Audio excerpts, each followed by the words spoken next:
I wanted to ask you about a big cable news story, big story in the news right now, and it relates to Sarah Palin, who everyone seems to love talking about constantly.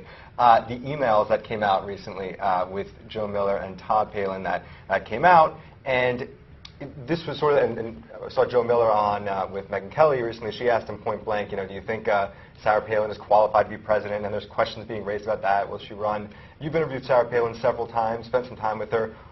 What do you think of this controversy, and do you believe she's qualified to be president? I think first of all, the controversy, I think it'll blow over. And let me tell you about Sarah Palin. This is what nobody gets. This is the same thing with Secretary of State Hillary Clinton. I positioned both of them together. I've traveled with both of them. I haven't traveled with Sarah Palin, but I've certainly been around. I've traveled with Secretary of State Clinton. I've traveled with a lot of these women. They're very, very, very smart.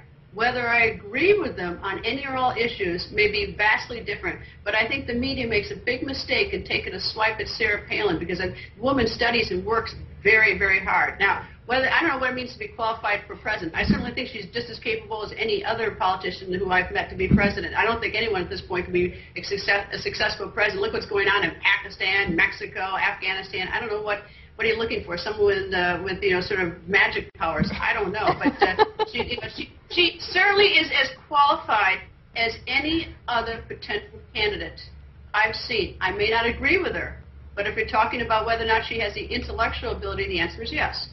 Oh, the judgment? I mean, the cool-headedness, the judgment?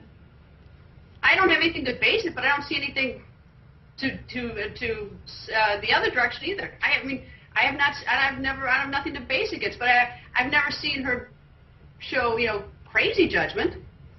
Right.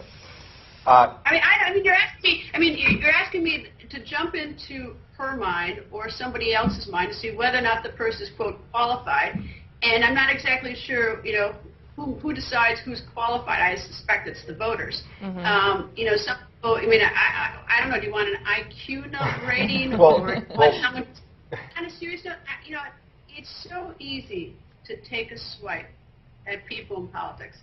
And it's so easy to sort of become part of the conventional wisdom. What seems enormously difficult is to actually go meet with these people that may not give you access or whatever, and really learn about them, learn what they do know. One thing I'm so grateful to Fox about is that Fox will spend a fortune sending me all over the world. In the last year, they sent me to Pakistan twice, Afghanistan. I've been to Alaska a number of times. I've been to North Korea twice. I actually get first-hand knowledge. So it allows me to sort of slip away from the conventional wisdom. And it may not be particularly popular that that I might say that Vice President Biden is a very serious qualified person, or that I say that Governor Palin is smart. It may not be popular with sort of the media clique.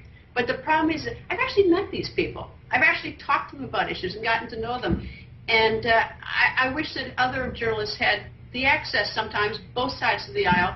And we may not agree, Democrats and Republicans may not agree on issues, but we all have sort of the same goals. And I actually respect them, even when I take a little bit of a swat at them. Well, I think that's good advice for everyone in media, TV.